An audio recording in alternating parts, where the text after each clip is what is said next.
Impossible is nothing. Nggak ada yang nggak mungkin.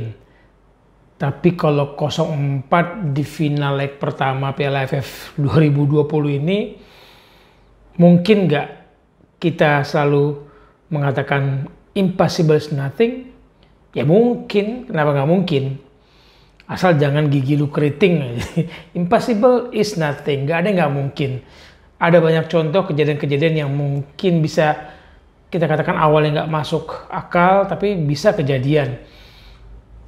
Coba kita lihat ya, penampilan timnas kita di final ini setelah euforia, gembar-gembor pemberitaan, semua orang nebeng popularitas sepak bola, semua banyak yang ngoceh tentang sepak bola yang kemarin-kemarin nggak tahu di mana ketika tim ini sedang latihan, persiapan, bonus sudah mulai dijanjikan inilah itu. Ya, nobar-nobar sudah mulai terlihat menunjukkan antusias menyambut timnas masuk final AFF yang ke-6.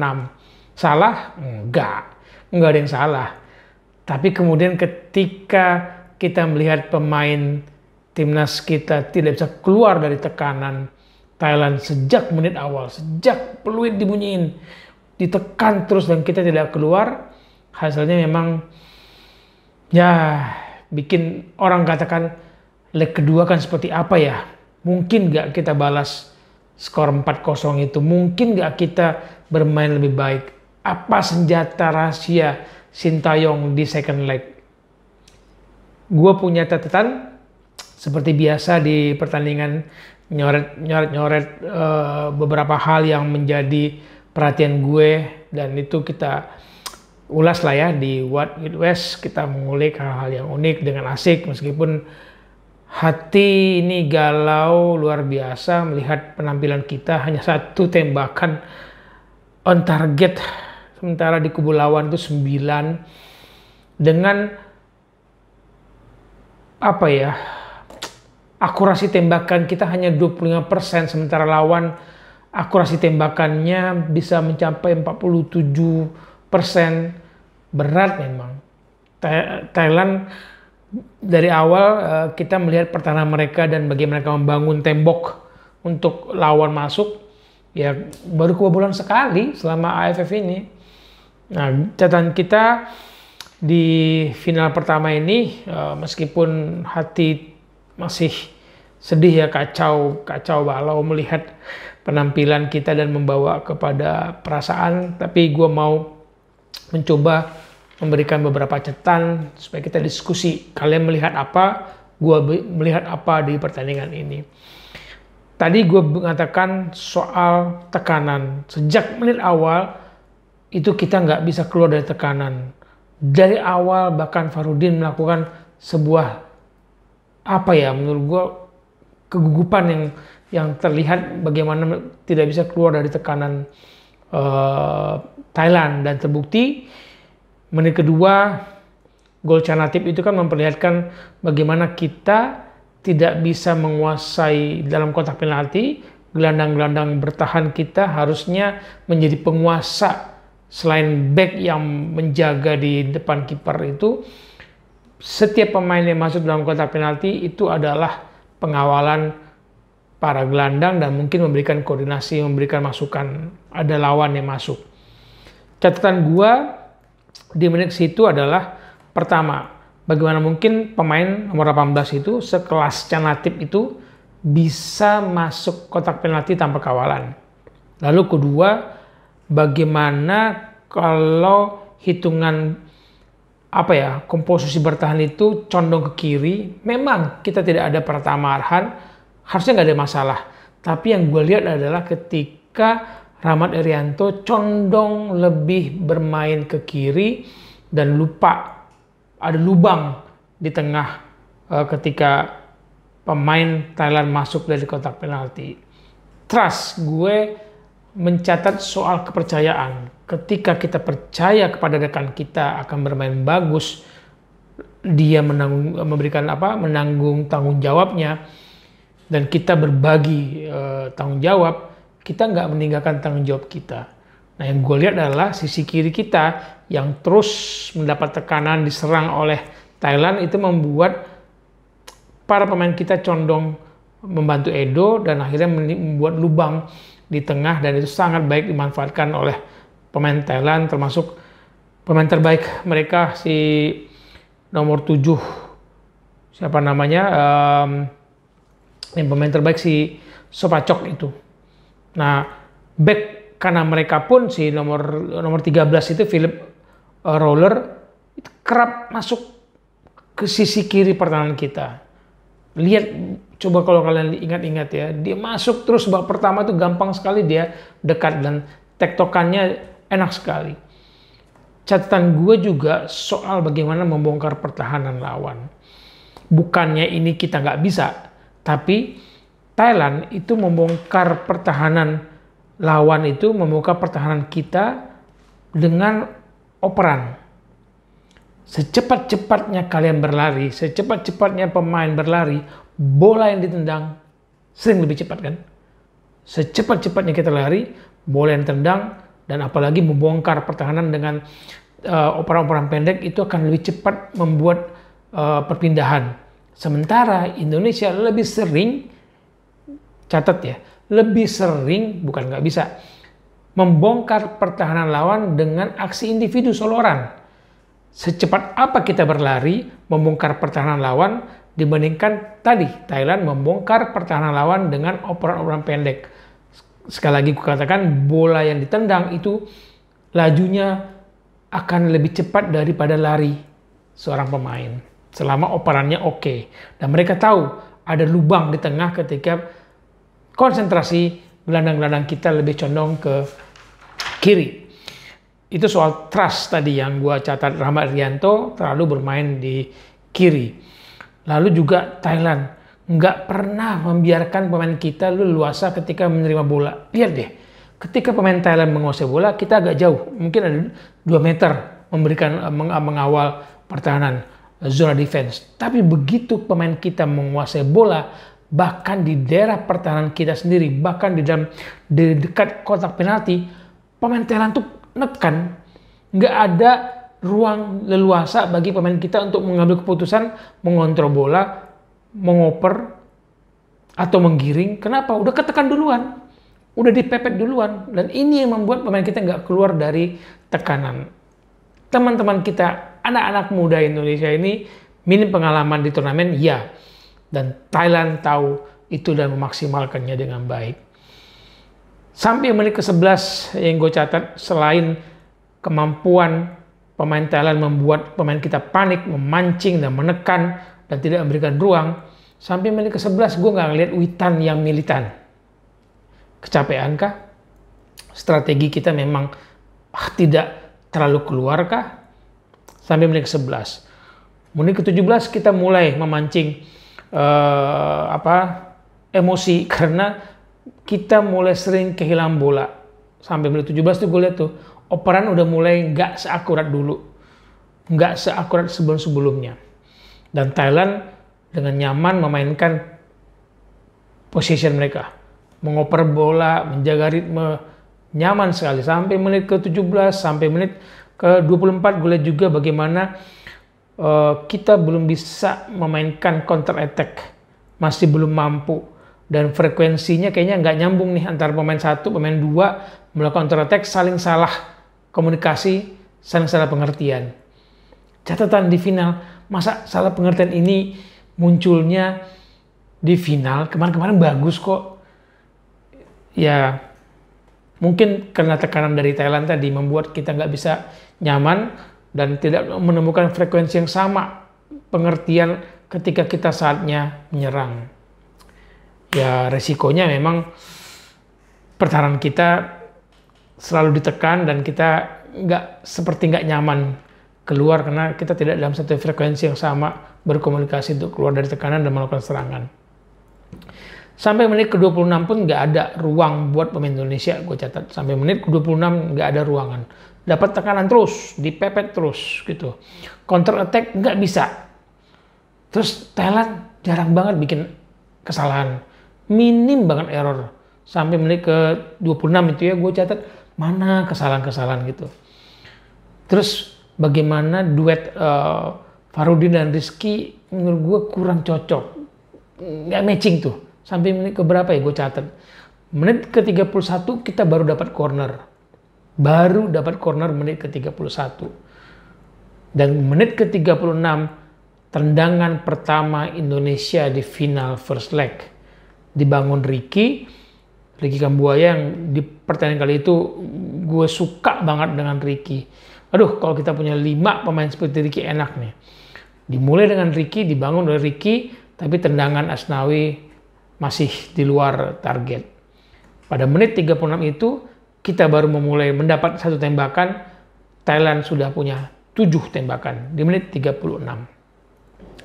Kemudian, keputusan Edo sebagai bek kiri yang gue lihat kerap ragu-ragu kapan dia harus membuka ruang, kapan dia harus memotong bola-bola Thailand, kapan dia harus berbagi. Itu membuat pemain Thailand mencecer itu ya dengan bek mereka nomor 13 itu tadi si Philip Roller yang rambutnya agak pirang-pirang dikit gitu.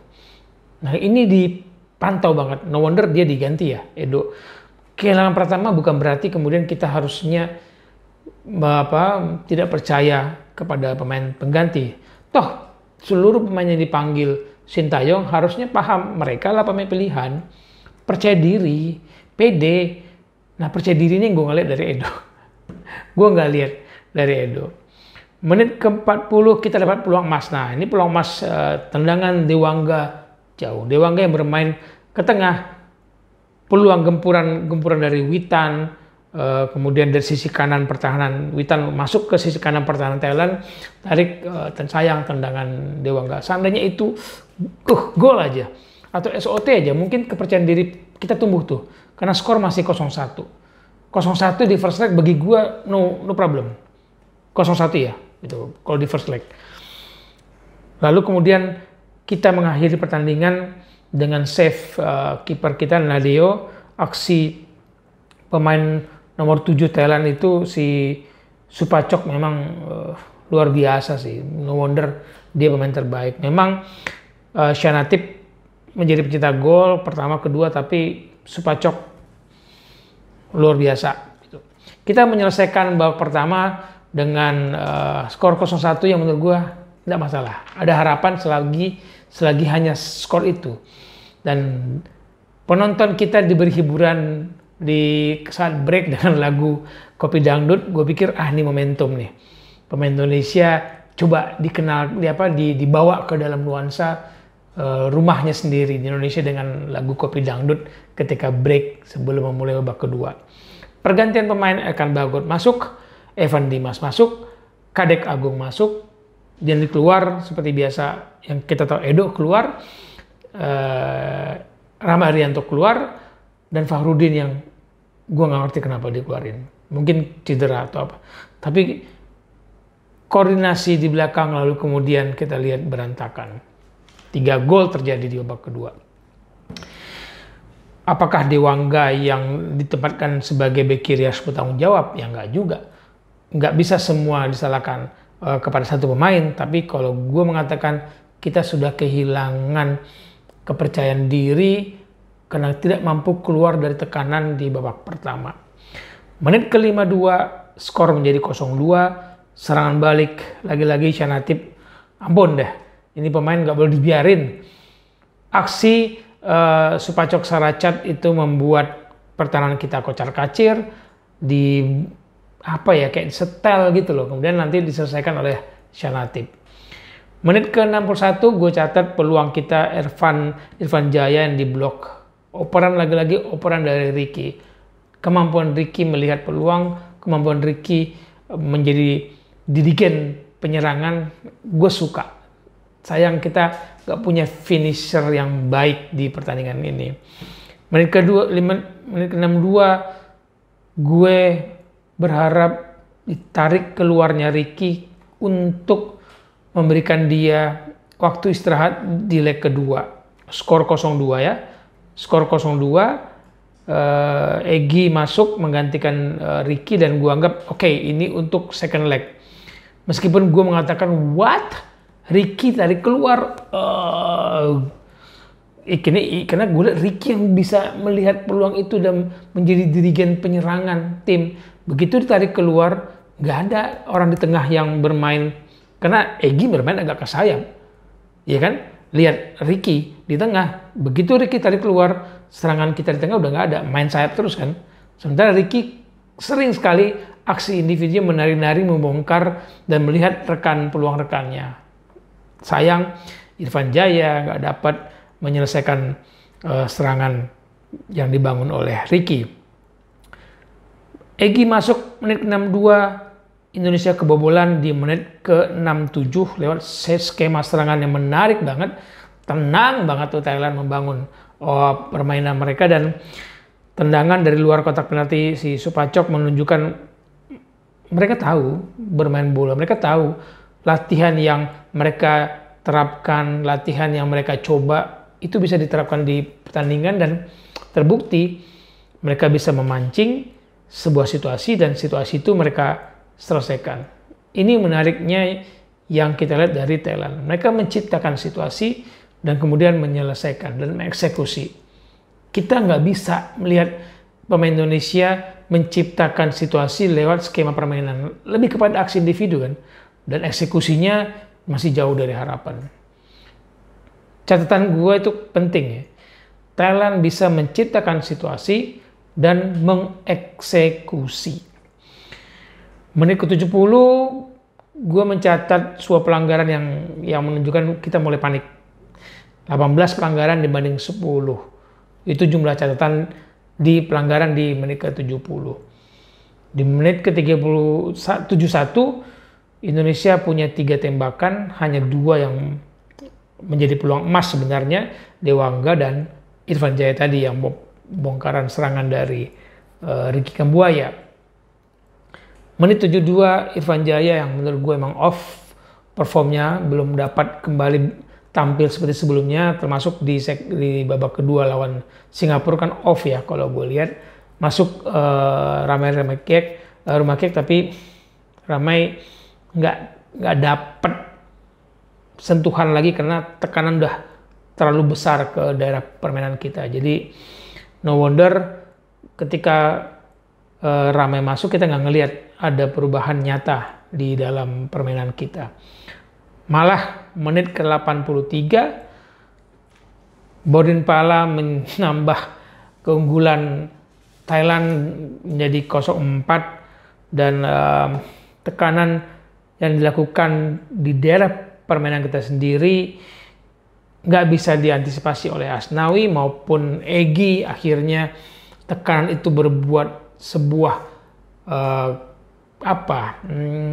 penguasaan bola yang tidak maksimal, dan bola di daerah pertahanan kita sendiri. Ketika Thailand menekan kita, mereka berhasil menguasai bola dan Bodin-Pala mengeksekusi dengan baik. Mereka menciptakan situasi dan mengeksekusi. Situasi panik diciptakan di daerah pertahanan Indonesia, dan begitu pemain kita lepas kontrol bolanya, tidak bisa memaksimalkan sebenarnya situasi yang bisa mereka menggunakan di dalam daerah pertahanan sendiri, buang bola atau dengan mengamankan buru-buru bola jauh dari kotak kita.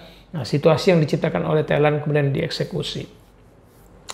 Itu catatan gue sampai menit 83. Menit 87 SOT Thailand 7, kita 1. Lagi nggak bergerak penyerangan kita. Thailand membongkar pertahanan dengan operan, menciptakan situasi dan mengeksekusi. Kita membongkar pertahanan mencoba dengan aksi individu soloran yang kemudian gue katakan secepat-cepatnya kita lari akan lebih cepat bola itu kalau dioper. Dan ketika bola dioper dengan cepat itu kan membuat organisasi pertahanan kita juga tidak bisa semudah itu menutup ruang gerak yang dibongkar, dibangun celah-celahnya oleh para pemain Thailand. Kita harus akui pemain kita gugup, tekanan yang tidak berhenti dari awal. Gue kaget sekali bagaimana Thailand nggak memberikan ruang sedikit pun, bahkan di daerah permainan kita di dekat kotak penalti pun Thailand menekan kita. Gue mengatakan Indonesia tidak bisa keluar dari tekanan. Indonesia yang pemain-pemain kita yang minim pengalaman ini tidak mampu membuat situasi yang membalikkan keadaan. Gugup setelah gol pertama itu tidak berhasil diobati. Kita ketinggalan 0-4 di first leg. Adakah peluang untuk leg kedua? Impossible is nothing. Tapi kalau dengan permainan kita seperti kemarin, di final ini, ketika kemarin melawan Singapura pun di semifinal, itu seperti ada menunjukkan gejala-gejala apakah ini kurva yang menurun dari tim nasional kita. Kalian melihat apa? Gue tadi melihat soal trust, ketidakpercayaan ketika kita mencoba menambal sisi kiri malah meninggalkan lubang, membuat lubang di tengah, dan itu sangat baik dipakai oleh Thailand yang membongkar pertahanan kita lewat skema permainan, lewat operan. Dan mereka menciptakan situasi itu, begitu situasi yang mereka mau dapat, mereka mengeksekusi dengan baik. Nggak ada gol yang seperti keberuntungan kan yang diciptakan oleh Thailand. Kita masih punya peluang, masih. Tapi sebesar apa perubahan yang bisa diberikan oleh Sintayong, bisa nggak kita menjaga pertahanan tapi sekaligus juga menambah daya ledak di depan? Kalau kita meningkatkan daya serang kita dengan formasi yang agresif, siapa yang bertanggung jawab di belakang ketika tadi gue katakan pemain Thailand sangat baik menciptakan situasi. Penguasaan bola mereka pertandingan ini luar biasa baiknya. Shotnya dari 19 on targetnya bisa 9. Kita hanya melepaskan 4 tembakan dan 1 on target.